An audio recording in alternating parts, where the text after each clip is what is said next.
தமிழுக்கு அமுதென்று பேர் அந்த தமிழின்ப தமிழ் எங்கள் உயிருக்கு நேர். ஹாய் ஃப்ரெண்ட்ஸ், எல்லாரும் எப்படி இருக்கீங்க? நல்லா இருக்கீங்களா? இன்றைக்கி நம்மளுடைய தமிழ் ஆல்ரவுண்டர் அப்பட்டக்கர் சேனலில் சூப்பரான ஒரு கிராமத்து vlog வந்து பார்க்கலாம். இதில் வந்து பார்த்திங்கன்னா நீங்கள் வந்து மரவள்ளி கிழங்கு எல்லாருக்குமே தெரியும், நல்லா சாப்பிட்ருப்பீங்க, சூப்பராக இருக்கும்.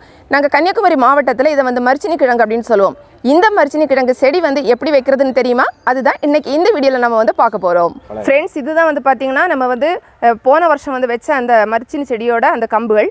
இதில் வந்து நம்ம அப்படியே போட்டுறதுனால அதுலேயே வந்து பார்த்திங்கன்னா சின்ன சின்ன செடிகள் மாதிரி வந்திருக்கு. ஆனால் இதை நம்ம எடுத்து திரும்ப வந்து பார்த்திங்கன்னா நம்ம குட்டி குட்டி கம்புகளாக கட் பண்ணணும். கட் பண்ணி தான் நம்ம வந்து புதுசாக வந்து நம்ம வைக்க போகிறோம். எப்படி கட் பண்ணுறதுன்னு பார்க்கலாம். இப்போ நம்ம வந்து ஒரு பழைய கம்பை வந்து எடுத்துருக்கோம்.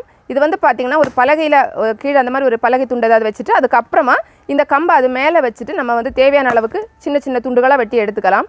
ரொம்ப நீளமாக வேணும் அப்படிங்கிறது கிடையாது. நமக்கு இந்த அளவு நீளம் வந்து பார்த்திங்கன்னா சரியானதாக இருக்கும்.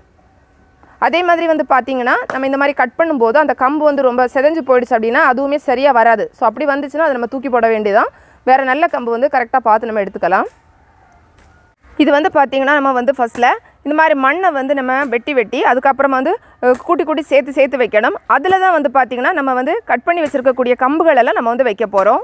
இப்போ வந்து அந்த நம்ம இந்த இடத்த வந்து சரி பண்ணும்போது பழைய கிழங்கு வந்து எடுக்காமல் விட்டுருந்தாங்க. அது வந்து பார்த்திங்கன்னா ஒரு சில கிழங்கு வந்து இருந்திருக்கு, அதை நம்ம எடுத்துருக்கோம்.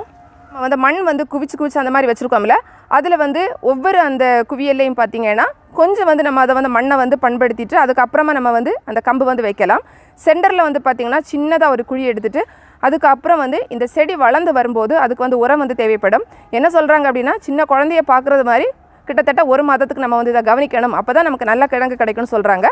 ஸோ அதுக்கு வேண்டி நம்ம ஒரு சின்ன குழி மாதிரி தோண்டிட்டு அதில் வந்து பார்த்திங்கன்னா நம்ம சாம்பல் இருக்குது அப்படின்னா அந்த சாம்பல் வந்து போட்டுக்கலாம். போட்டதுக்கு அப்புறமா நம்ம வந்து என்ன பண்ண போகிறோன்னா இதில் வந்து அந்த குச்சியை வந்து அந்த சென்டரில் நம்ம வந்து வச்சுக்கலாம்.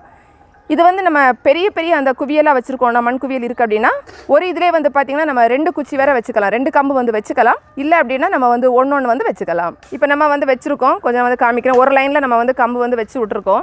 இந்த மாதிரி கொஞ்சம் வந்து 1 மாதத்துக்கு நம்ம வந்து கொஞ்சம் கேர் பண்ணால் போதும். அதுக்கப்புறமா வந்து நமக்கு வந்து நம்ம ரொம்ப இதை வந்து கேர் பண்ணணும்னு கிடையாது. அதுவே வந்து மழை தண்ணியெல்லாம் வரும்ல, அதிலே வந்து வந்துடும்.